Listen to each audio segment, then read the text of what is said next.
बिस्मिल्लाहिर्रहमानिर्रहीम अल्हम्दुलिल्लाहि रब्बिल आलमीन वस्सलातु वस्सलामु अला रसूलिहिल करीम व अला आलिहि व अस्हाबिहि अजमईन अम्मा बअद फ़अऊज़ु बिल्लाहि मिनश शैतानिर रजीम बिस्मिल्लाहिर्रहमानिर्रहीम सुब्हानक ला इल्म लना इल्ला मा अल्लमतना इन्नक अंतल अलीमुल हकीम सदक़ल्लाहुल अज़ीम। कैसे हैं तमाम अहबाब? खैर आफियत से हैं। और आप लोगों का लेवल 1 के बाद लेवल 2 में शिरकत होना, शरीक होना, बहुत बहुत मुबारकबाद, बहुत बहुत खैर बाद। और यहाँ से इंशाअल्लाह आप हजरात जो दर्जे अव्वल के बिल्कुल जो सफाई होनी थी एक हद तक हो गई है। और माशाअल्लाह इंशाअल्लाह अल्लाह ने चाहा तो अब यहाँ से आप अल्लाह की ज़ात पर एतमाद है कि हमें वो अफराद मिल चुके हैं जो इस बैच में मेहनत करने वाले होंगे। आज काफ़ी तादाद वो हैं जो वायरल बीमार के शिकार हैं। अल्लाह सुब्हानहू व तआला तमाम को शिफाए कुल्लिया दाइमा आजिला मुस्तमिरा अता फरमाए। उनके लिए खास दुआएं फरमाए। और बहुत सी तादाद वो हैं जो इज्तिमा में गई हुई हैं। इज्तिमा मुंबई का इज्तिमा है शायद, काफी बड़ा इज्तिमा है वो।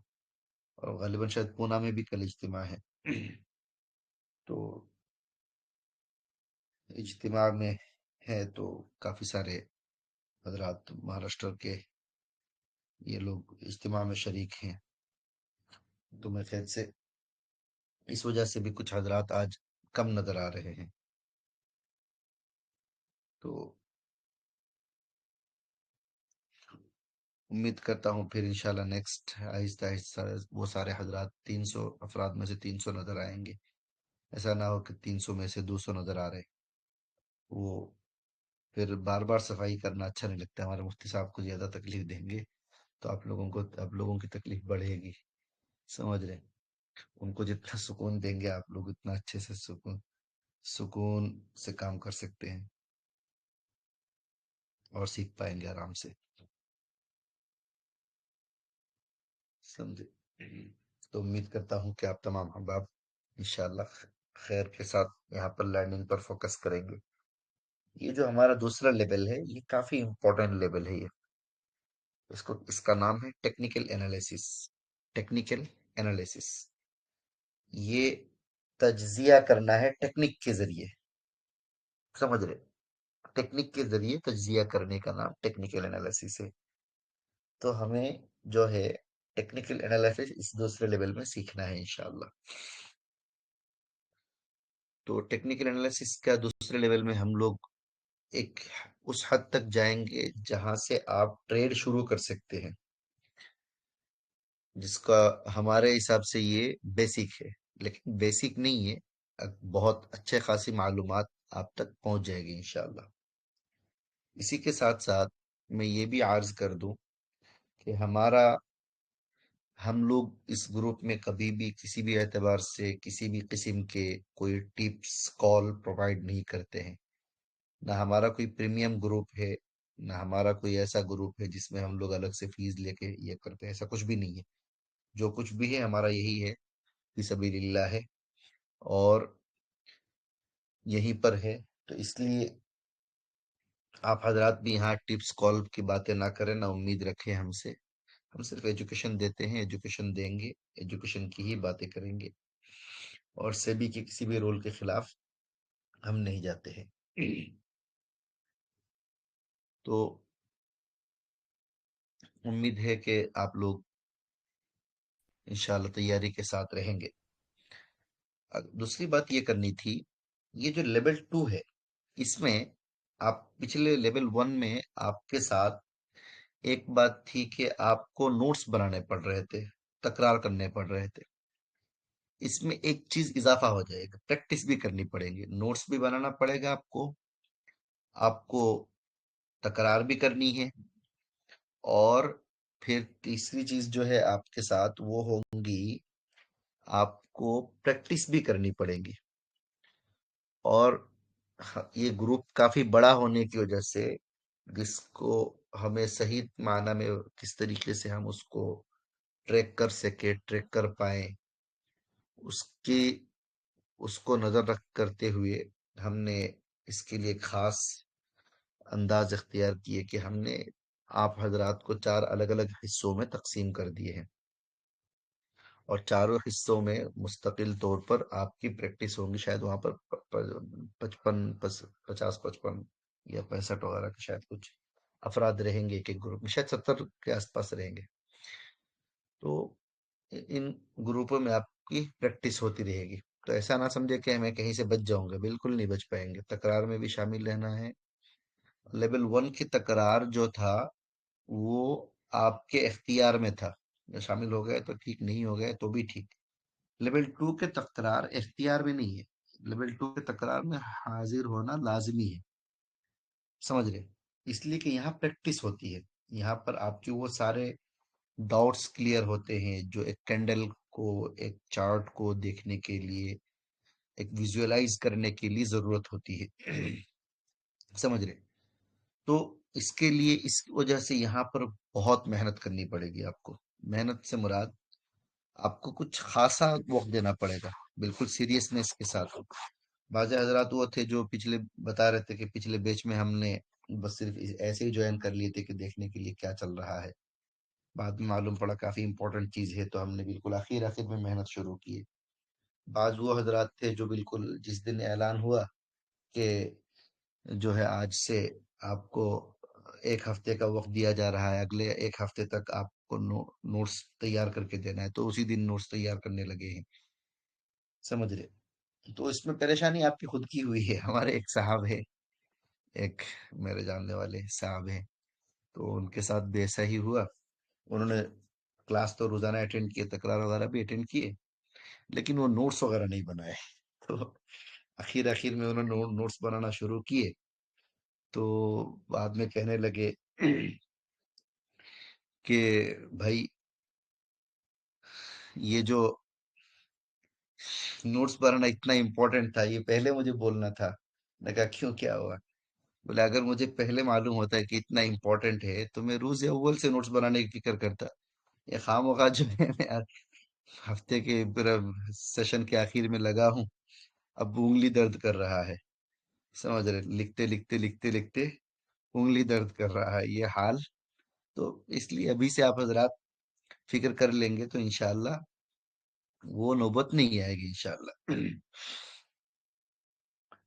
और ये बैच, एक चौथी चीज जो मुझे बतानी है वो ये है कि आम तौर पर हमारा ये बैच थोड़ा लंबा अरसा लेते हैं हम, लेकिन इस बैच को थोड़ा फास्ट चलेंगे, लेकिन फास्ट भी नहीं, यूं कह लीजिए सबक थोड़ा जल्दी हो जाएगा।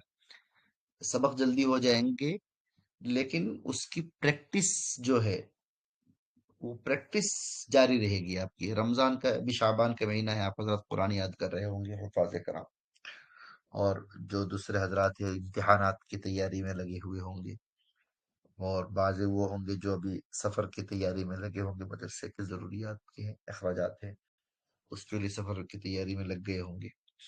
तो ये सारे हजरात, जो भी तमाम अहबाब हैं, आप उन्हीं में से थोड़ा सा वक्त निकालना है। समझ रहे हैं? और बाज़ हजरात वो हैं जो कहेंगे कि हम मसरूफ बहुत है। याद रखिए, जिंदगी में जो फारिग इंसान रहता है उसके पास कभी फुर्सत नहीं होती है। फारिग वो हमेशा मसरूफ रहता है। और जो मसरूफ इंसान होता है, उसको 10 काम पहले से है, 5 काम मजीद डाल दीजिए, वो पांचों भी कर लेगा। 10 के साथ ये 5 भी कर लेता है वो। फारिग इंसान के पास वक्त नहीं होता है, मसरूफ इंसान के पास वक्त ही वक्त होता है। वो अपने काम को तरतीब देकर मुकम्मल कर ही लेता है। तो इसी तरीके से इसमें आपको लेवल 2 में, आपको सफर में, हजर में, कहीं भी आप मेहनत कर सकते, काम कर सकते, क्योंकि ये चार्ट बनाने पड़ेंगे। चार्ट बनाना, कैंडल्स को रीड करना, चार्ट्स को रीड करना, उसको पढ़ना, देखना, समझना, तो ये आप कहीं पर भी चलते फिरते भी कर सकते हैं, ट्रेन में बैठे हैं, बस में बैठे हैं। हमारे कई सारे अहबाब ऐसे थे जो मतलब बाकायदा ट्रेन का सफर उनका रोज रोज बहुत लंबा होता था। तो वो कहते हैं कि मैंने टेक्निकल एनालिसिस जो सीखा है पूरा ट्रेन में सीखा है। मैंने पूछा क्यों भाई, ऐसा क्यों? कहने लगे कि ट्रेन में घर में जाता हूँ तो फुर्सत मिलती नहीं थी, कुछ ना कुछ काम ही आ जाते थे, बच्चे का घर का कुछ ना कुछ काम आ जाता था। तो ट्रेन में बैठा था, कुछ काम रहता नहीं था। तो एक एक टाइम जाने के टाइम पे मैं 10-20 चार्ट बना लेता था, आने के टाइम पे 30 चार्ट बना लेता था मैं। तो ऐसे ही आपको मेहनत करनी पड़ेगी इंशाल्लाह।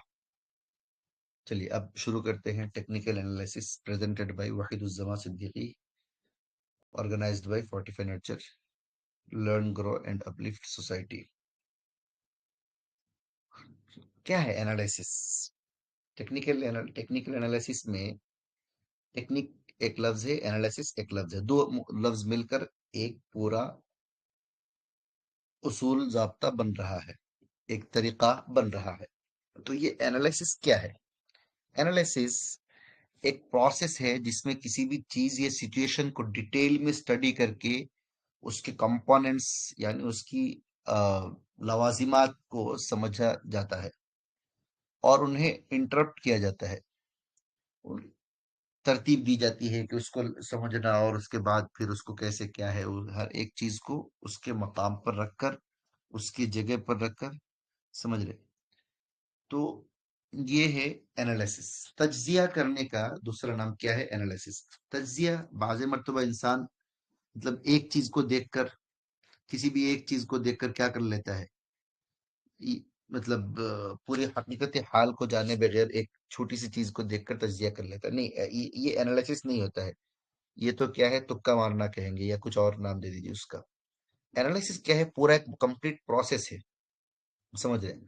जिसमें क्या होता है, आप हर एक चीज की बारीक से बारीक डिटेल देखे, डायग्नोस करें उसको।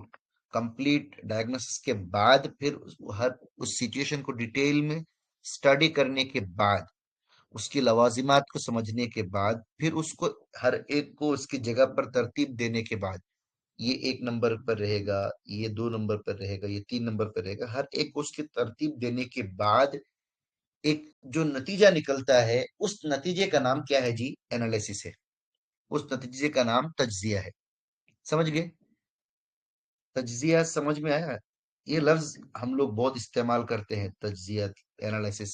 आमतौर पर इसकी हकीकत से बहुत कम ही लोग वाकिफ रहते हैं। समझ में आया तो आगे बढ़ूं मैं।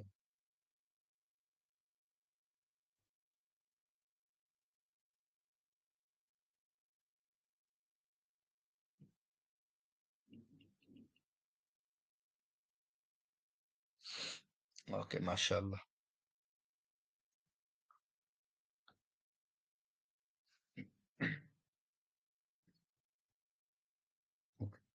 इस प्रोसेस का एनालिसिस का मकसद क्या है? इसका मकसद है कि हम उस चीज या सिचुएशन के बारे में ज्यादा नॉलेज और अंडरस्टैंडिंग हासिल करें, यानी मुकम्मल नॉलेज हासिल हो जाए हमारा। समझ रहे? एनालिसिस, एनालिसिस क्या है?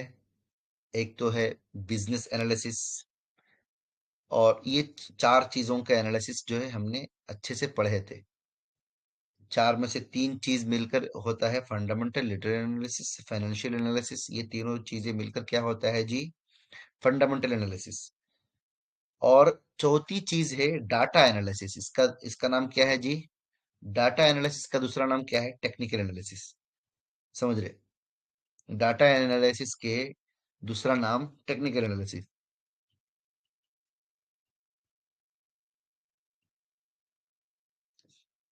और हम टेक्निकल एनालिसिस ही पढ़ेंगे। क्या है टेक्निकल एनालिसिस? दो लफ्ज से मिलकर बना है। एक तो टेक्निक, टेक्निक मालूम है आपको? जुगाड़, हम लोग कहते हैं ना, कोई एक लफ्ज कहते हैं ना जुगाड़, बट ये टेक्निक जो लफ्ज है ना, ये जुगाड़ से पूरा मुकम्मल मफहूम अदा नहीं होता है। टेक्निक, टेक्निक मतलब होता है एक तरीका, कोई खास तरीके से आपको क्या करना, मतलब उसको ये करना। आप लोगों ने बचपन में गाड़ी साइकिल चलाया कभी? बचपन में बिल्कुल साइकिल चलाया कभी आप हजरात ने?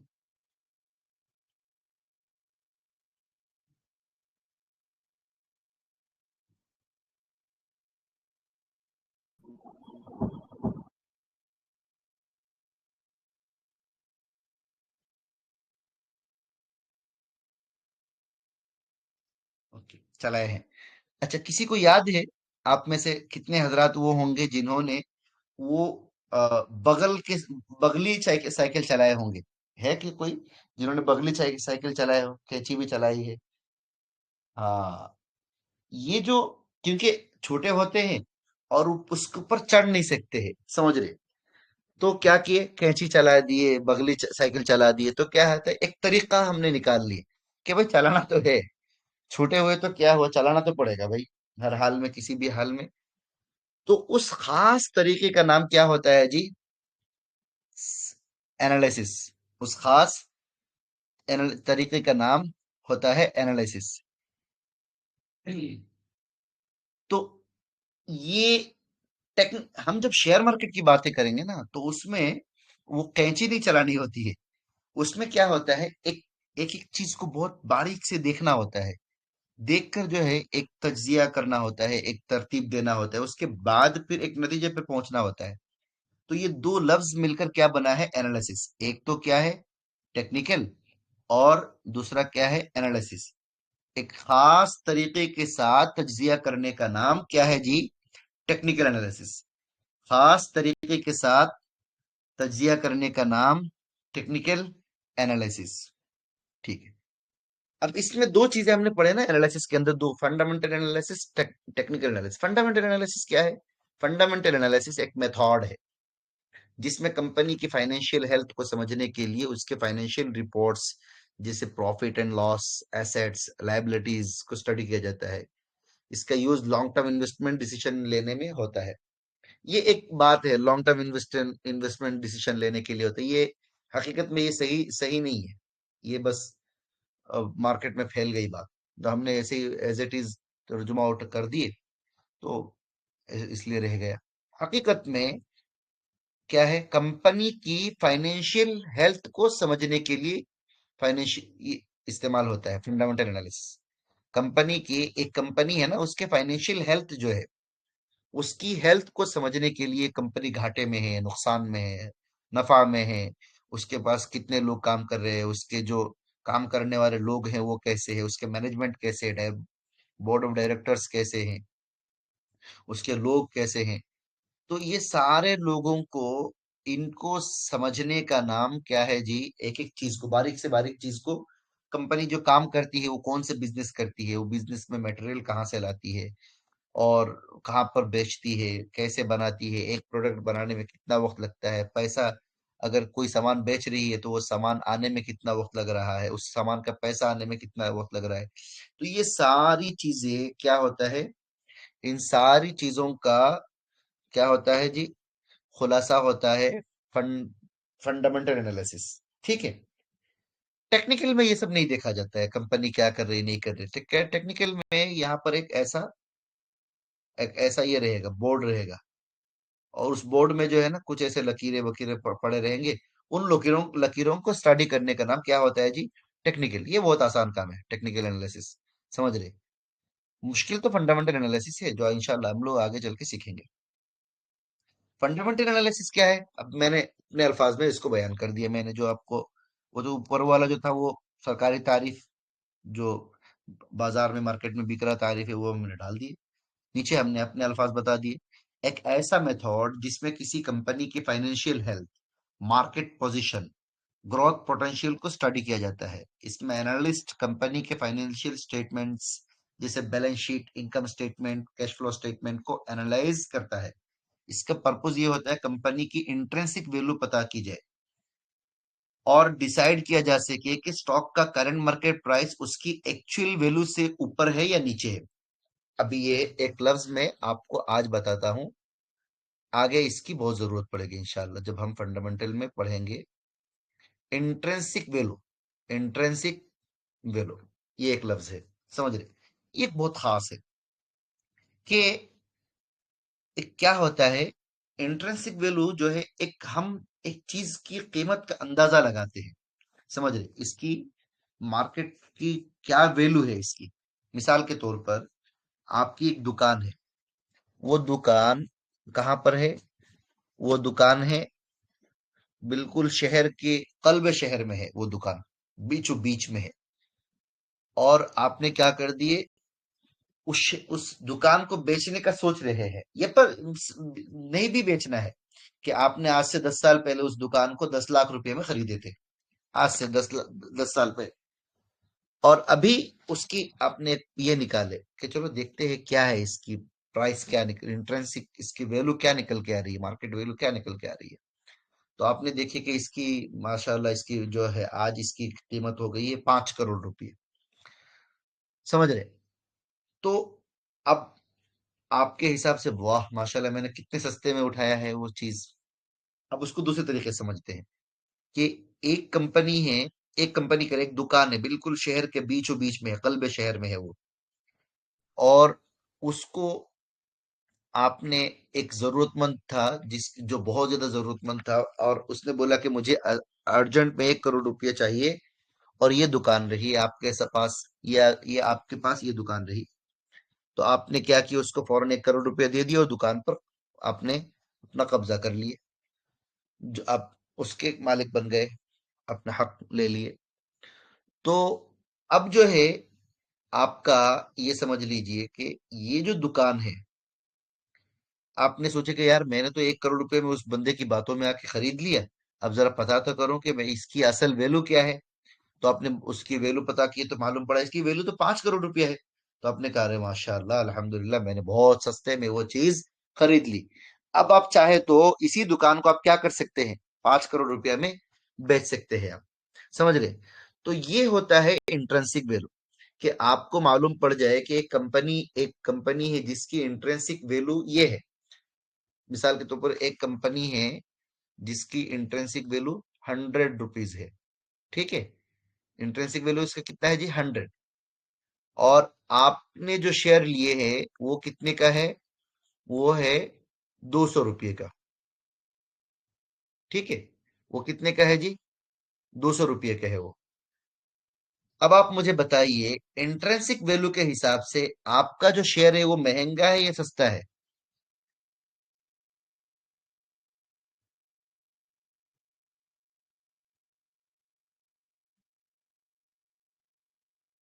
महंगा है, यस। माशाल्लाह। शेयर क्या है जी, महंगा है, बल्कि डबल हो गया ना। तो आप क्या कहेंगे कि भाई ये शेयर जो है काफी महंगा मैंने खरीद लिया है, एक काम करता हूँ इसको फौरन के फौरन क्या कर देता हूँ, इसको बेचकर निकल जाता हूँ, इसको इससे क्या हो जाता हूँ मैं, खाली हो जाता हूँ। वरना कभी, ये इसकी कीमत 100 रुपया है, यानी इंट्रेंसिक वैल्यू इसकी ओरिजिनल हकीकी कीमत जो है वो 100 रुपया है। ये आज अगर 200 रुपया में है तो कल कहीं ना कहीं ये घूम फिर के 100 रुपया में आ ही जाएगी ये। समझ रहे? वहीं एक कंपनी है जिसकी इंट्रेंसिक वैल्यू 200 रुपया है, और आपने कितने में लिए उसको, 100 रुपये में। अब आप बताइए कि इंट्रेंसिक वैल्यू के हिसाब से आपका शेयर सस्ता है या महंगा है, क्योंकि इसका इंट्रेंसिक वैल्यू 200 है, आपके पास 100 रुपया में है। तो आप क्या करेंगे? सस्ता है, बहुत ज्यादा सस्ता है, बल्कि अभी ये डबल हो सकता है। तो आप कहेंगे कि टेंशन नहीं है मुझे, ये बहुत अभी सस्ता है शेयर, ये आराम से ऊपर जाएगा, कहीं ना कहीं ऊपर चला जाएगा। और मैं इंशाल्लाह इसको, मतलब ये इसको तो, आज ये 100 रुपये में है, इसको पहुंचना तो 200 रुपये में है ही हर हाल में। हर हाल में इसको 200 रुपये में पहुंचना ही है। चार्ट कुछ बताया मुझे नहीं बताया, लेकिन इंट्रेंसिक वैल्यू उसकी बता रही है कि इसको पहुंच उसको वहां पर पहुंचना ही है। तो इस सिचुएशन को, ये जो हमारा मतलब इंट्रेंसिक वैल्यू के, एक कंपनी की कीमत का पता लगाते हैं ना, एक कंपनी की हकीकी कीमत का पता लगाती है, किससे लगाते हैं हम, फंडामेंटल एनालिसिस के जरिए। ये इंट्रेंसिक वैल्यू निकालने के मुख्तलिफ क्या है, फॉर्मूला होता है, अलग अलग फॉर्मूले हैं। तो ये फॉर्मूले जो है इस्तेमाल करके क्या हो जाता है, इस इंसान उसका एक वैल्यू, इंट्रिंसिक वैल्यू निकालता है। कोई एक कोई एक वैल्यू लगा, कोई एक अपना फॉर्मूला लगाएगा, लगा के उसकी कीमत 200 रुपये निकालेगा। कोई उसी स्टॉक को जो है, उसी कंपनी के अब दूसरा फॉर्मूला लगाएगा, लगा के उसका इंट्रिंसिक वैल्यू हो सकता है 500 रुपये निकाल ले। और कोई हो सकता है अपना अलग फॉर्मूला लगाकर उसी को जो है 500 की जगह 100 रुपये में समझ ले। 20 रुपये बता दे। अब हर एक की अपनी अपनी क्या होती है, सोचने का, इंट्रिंसिक वैल्यू को देखने का नजरिया होता है। वो इंशाल्लाह हम लोग आगे चल के सीखेंगे। ठीक है, ये बात क्लियर हुई।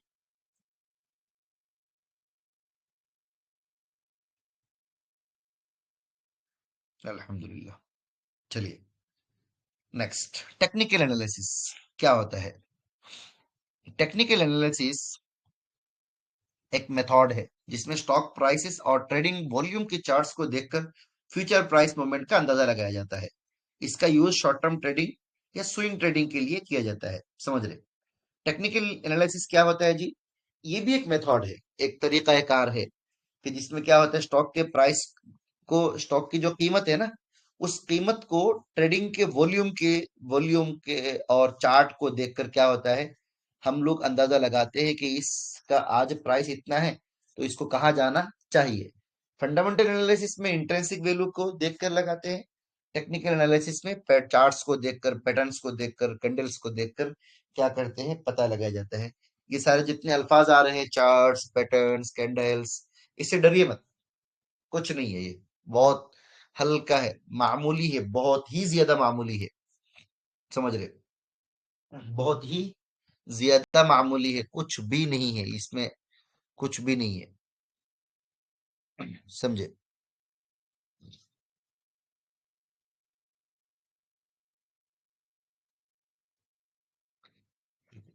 टेक्निकल एनालिसिस एक ऐसी मेथड है जिसमें पास्ट प्राइस मूवमेंट्स और ट्रेडिंग वॉल्यूम के पैटर्न्स को स्टडी किया जाता है, पढ़ा जाता है। एनालिसिस एनालिस्ट चार्ट्स और इंडिकेटर्स का यूज करके मार्केट ट्रेंड्स और प्राइस मूवमेंट को अंदाजा लगाने की कोशिश करते हैं। इस अप्रोच में कंपनी की फाइनेंशियल कंडीशन या परफॉर्मेंस पे ज्यादा फोकस नहीं किया जाता है, समझ रहे, बल्कि मार्केट बिहेवियर और प्राइस पैटर्न्स पे ध्यान दिया जाता है। समझे?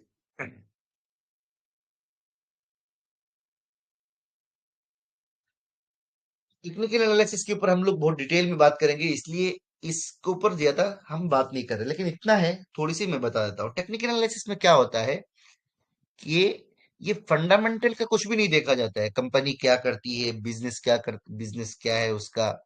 वो जो टेक्निकल एनालिस्ट जो होते हैं, बट हम लोग ऐसा नहीं करेंगे ना, हम तो कंपनी के बिजनेस को देखेंगे ही। अगर आप किसी ऐसे कंपनी में पैसा लगा रहे हैं, ऐसे कंपनी के ये कर रहे जो हलाल नहीं, उसका बिजनेस ही हलाल नहीं, तो कैसे होगा? तो जाहिर सी बात है, हम तो देखेंगे ही ना वो चीजें।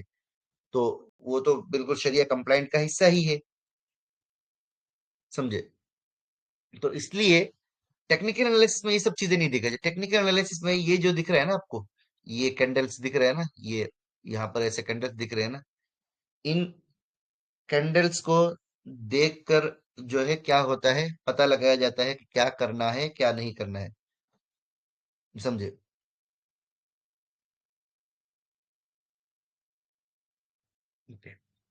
टेक्निकल एनालिसिस की जरूरत क्यों है? ट्रेडिंग के अंदर टेक्निकल एनालिसिस की जरूरत क्यों है? 2 मिनट बस।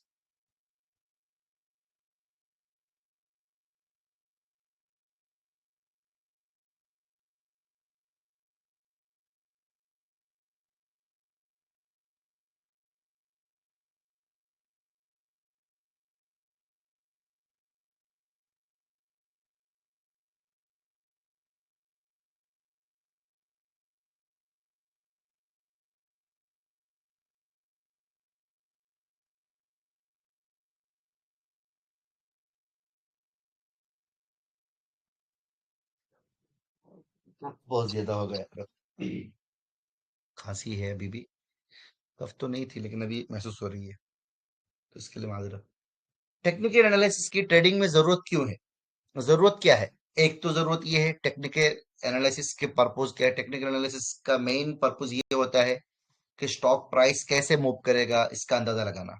इससे ट्रेडर्स को ये समझने में मदद मिलती है कि कब स्टॉक्स को खरीदना या बेचना चाहिए।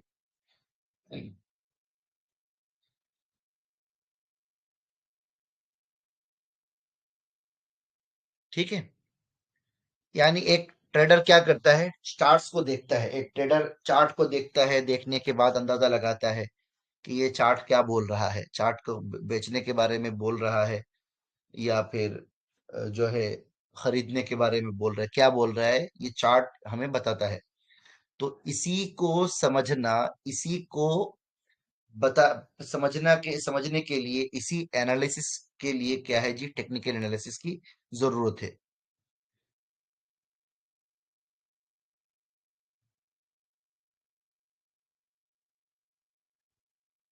दूसरी क्या है, ट्रेंड को आइडेंटिफाई करना। ट्रेंड जो है, क्या हो रहा है, ट्रेंड का आइडेंटिफिकेशन क्या हो रहा है, टेक्निकल एनालिसिस का यूज करके हम ये देख सकते हैं कि मार्केट में अभी कौन सा ट्रेंड चल रहा है। जैसे कि आप ट्रेंड प्राइस बढ़ रहा है या डाउन ट्रेंड प्राइस गिर रहा है, इससे ट्रेडर्स को मार्केट के डायरेक्शन जो है, डायरेक्शन का पता चल जाता है। यानी अभी आप लोग सुन रहे होंगे कि मार्केट आजकल बहुत ज्यादा गिर रहा है, मार्केट आजकल बहुत ज्यादा गिर रहा है, तो ये कैसे पता लगा था, ये क्या है, ये गिरना जो है ना, ये ट्रेंड है, ये गिरना, मार्केट का गिरना क्या है, एक ट्रेंड है।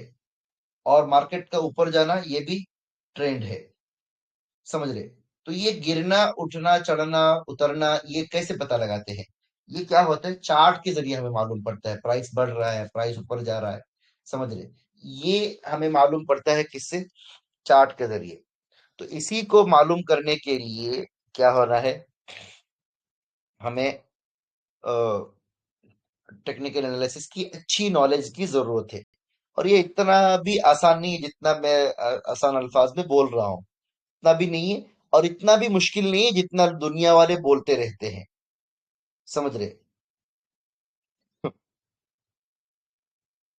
तीसरी चीज क्या है, एंट्री और एग्जिट पॉइंट्स जो है वो आइडेंटिफाई करना, कि भाई कहाँ पर एंट्री करनी है, कहाँ पर एग्जिट करनी है।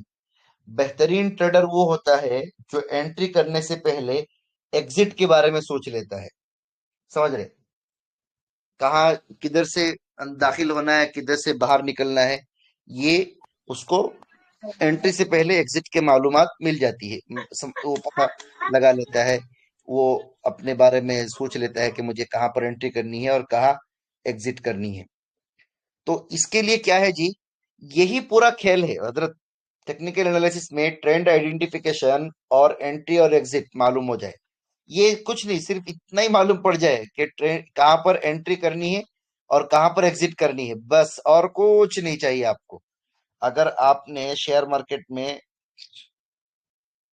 इतने ही मालूम कर लिए कि कहाँ से आपको एंट्री करनी है और कहाँ पर एग्जिट लेनी है, बस दूसरा कुछ भी जरूरत नहीं है आपको। आपको ना टेक्निकल एनालिसिस के बड़े बड़े चार्ट को और ये वो फला फला चीजों को सुनना पढ़ना कुछ भी जरूरत नहीं है। आप हमारे डांट सुनने की भी आपको जरूरत नहीं है। बस सिर्फ इतना ही मालूम पड़ जाए कि कहाँ पर एंट्री करनी है और कहाँ पर एग्जिट करनी है, समझ रहे। ये रात के 12-12 बजे तक जगाने का काम भी करना नहीं पड़ेगा। तो ये सबसे इंपॉर्टेंट चीज, और यही चीज जो हासिल होती है ना, ये एंट्री और एग्जिट पॉइंट्स, ये मुख्तलिफ तरीके से हासिल होती है, समझ रहे। इसी को मालूम करने के लिए हमें क्या होना चाहिए, अच्छे से मेहनत की जरूरत है। किस चीज की मिसाल देनी है हजरत?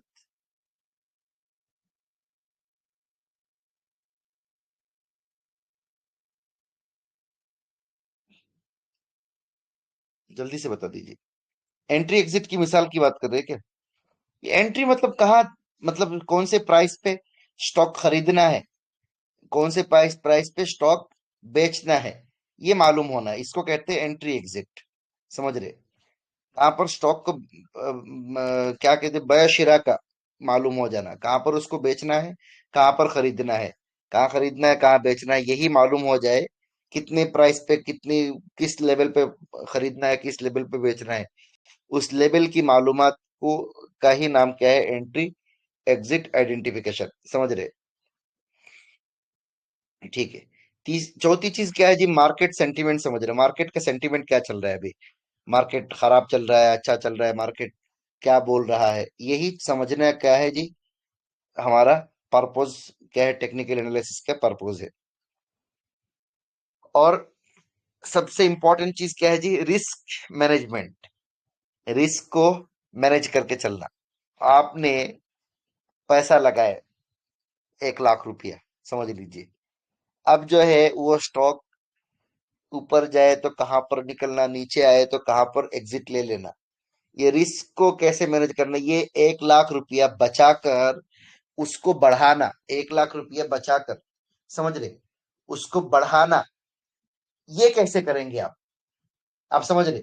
लाख रुपया, लाख रुपया का सबसे पहला काम क्या है, बचाना। 1 लाख रुपया को 90,000 नहीं होना है, 1 लाख रुपया का 10,000 नहीं होना है, 1 लाख रुपया का 70,000 नहीं होना है, 1 लाख रुपए के 99,000 हो जाता है, वो कोई बड़ी बात नहीं है, 99 98 हो जाए तो इतना बड़ा इशू नहीं, 95 तक भी हो जाए तो इतना बड़ा इशू नहीं है। लेकिन 1 लाख का अगर 90 हो गया, 92 हो गया, 91 हो गया तो बड़ा इशू है। तो ये रिस्क को मैनेज करने के लिए भी क्या चीज चाहिए, टेक्निकल एनालिसिस की नॉलेज चाहिए। यानी पैसा भी महफूज रहे हमारा, और कैपिटल भी सेव रहे, और साथ ही साथ वो पैसा ऊपर भी बढ़ता रहे। तो ये दोनों तीनों चीजों को मैनेज करके आगे बढ़ने को क्या कहते हैं जी, रिस्क मैनेजमेंट। इन सब के लिए, ट्रेंड को आइडेंटिफिकेशन के लिए, एंट्री एग्जिट पॉइंट्स का आइडेंटिफिकेशन के लिए, मार्केट सेंटिमेंट्स समझने के लिए, रिस्क मैनेज करने के लिए किसकी जरूरत है हमें, टेक्निकल एनालिसिस की जरूरत है। और ये है ट्रेडिंग अपॉर्चुनिटीज, ये ट्रेडिंग अपॉर्चुनिटीज ये ऑप्शनल इजाफी चीज है ये। यानी जब मार्केट खराब गिरता रहे, मिसाल के तौर पर अभी मार्केट बहुत गिरा है अच्छा खासा, तो जो प्राइज्ड ब्लू चिप्स कंपनीज होंगे, इनमें बहुत अच्छा है, ऑप्शन है एंट्री करना, कि भाई कंपनी का फाइनेंशियल हेल्थ अच्छा है, सब कुछ अच्छा है, बहुत बेहतरीन कंपनी है, हर चीज अच्छी है, मार्केट सेंटीमेंट की वजह से क्या हो गया, गिर गया, समझ रहे, कंपनी सब गिर रहे हैं तो इसलिए गिर गया।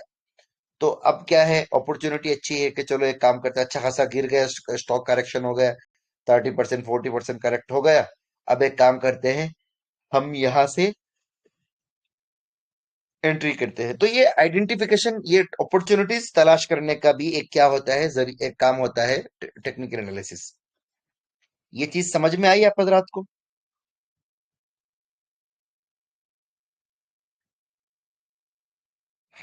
मुश्किल नहीं था, बस ये है कि आज मेरी थोड़ा, पिछले बार बहुत सारे हजरात बोल रहे थे कि मैं बहुत फास्ट बोलता हूँ, इसके लिए समझ में नहीं आ रही आती है हर बात, लेकिन इस बार जो है मैं बहुत आज बहुत स्लो बोल रहा हूँ।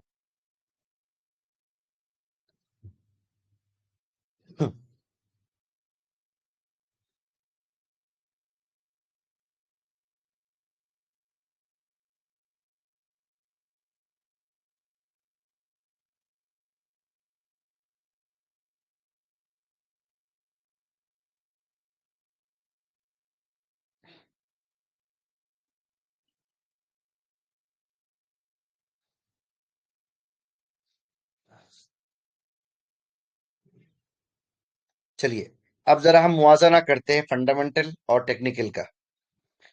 ठीक है, फंडामेंटल टेक्निकल का मुआवजा नहीं है एक्चुअली, ये एक हमारे हमारे काम की चीजें क्या है, समझ रहे,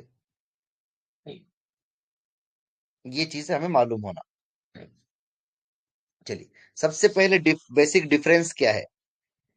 फंडामेंटल एनालिसिस में क्या होता है, किसी कंपनी के ओवरऑल परफॉर्मेंस को एवेलुएट करना, समझ रहे, कि इसकी कंपनी के फाइनेंशियल कैसा है, इसका बैलेंस शीट कैसा है, इनकम स्टेटमेंट कैसा है, कैश फ्लो स्टेटमेंट कैसा है, बिजनेस कैसे चल रही है, ये है वगैरह वगैरह, ये सारी चीजें फंडामेंटल एनालिसिस में देखना होता है।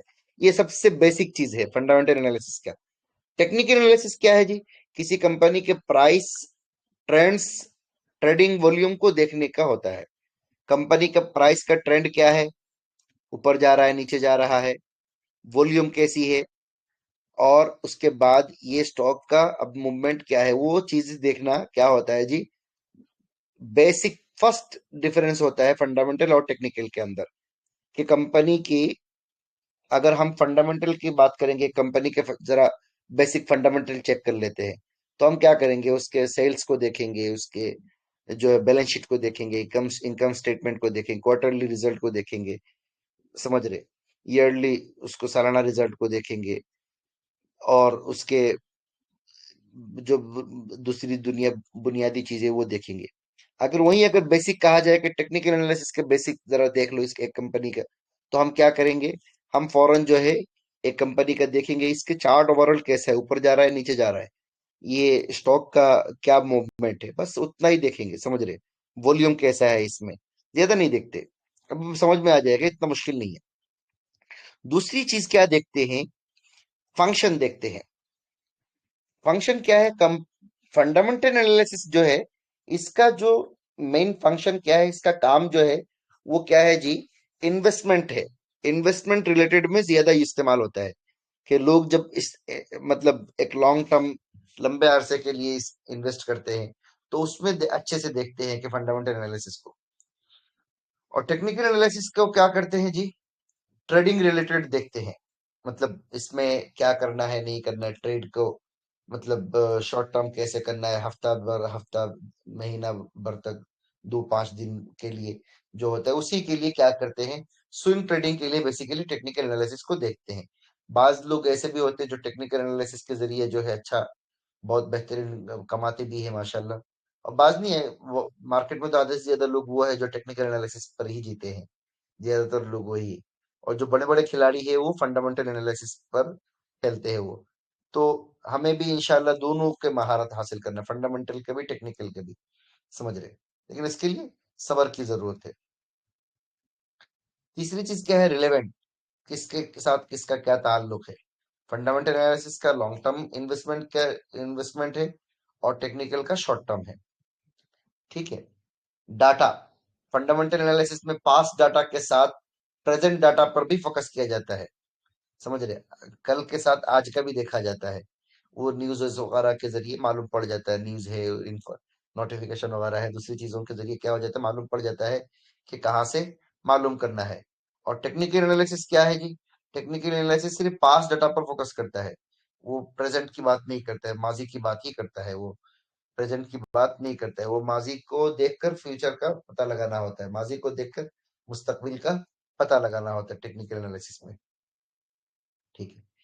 टेक्निकल एनालिसिस में क्या है जी, जो मेन एम है वो क्या है जी, कि स्टॉक के इंट्रिंसिक वैल्यू को पता करना। जो मैंने आपको इंट्रिंसिक वैल्यू डिटेल में आपको बताया, मेन असल मकसद जो है फंडामेंटल एनालिसिस का, वो क्या है जी, इंट्रिंसिक वैल्यू का मालूम होना। और टेक्निकल एनालिसिस क्या क्या है जी, पर्पज है ट्रेंड्स को आइडेंटिफाई करना और उसके बेसिस पर मार्केट में आगे का डायरेक्शन प्रेडिक्ट करना, एज्यूम करना, गुमान लगाना, कि ट्रेंड को देखकर मालूम करना कि आगे मार्केट क्या चलने वाला है। ट्रेंड खराब, नीचे गिर रहा है, डाउन साइड है, तो हम बोलेंगे कि मार्केट आने वाले वक्त में खराब जाएगा, नीचे गिरता ही जाएगा। और ट्रेंड ऊपर है, तो हम बोलेंगे कि मार्केट ऊपर जाएगा, समझ रहे। और छठी चीज क्या है, डिसीजन मेकिंग। फंडामेंटल एनालिसिस में डिसीजन मेकिंग का बेस अवेलेबल इंफॉर्मेशन और एवेल्यूएट स्टैटिस्टिक्स होते हैं। जो जो चीजें मौजूद है, नोटिफिकेशन है, इनकम स्टेटमेंट है, बैलेंस शीट है, और ये सारी चीजें जो कुछ भी मौजूद है, इन सब को देखकर क्या होता है जी, फंडामेंटल एनालिसिस का एक पता लगाया जाता है, एक डिसीजन मेकिंग का फैसला, डिसीजन लिया जाता है, फैसला लिया जाता है।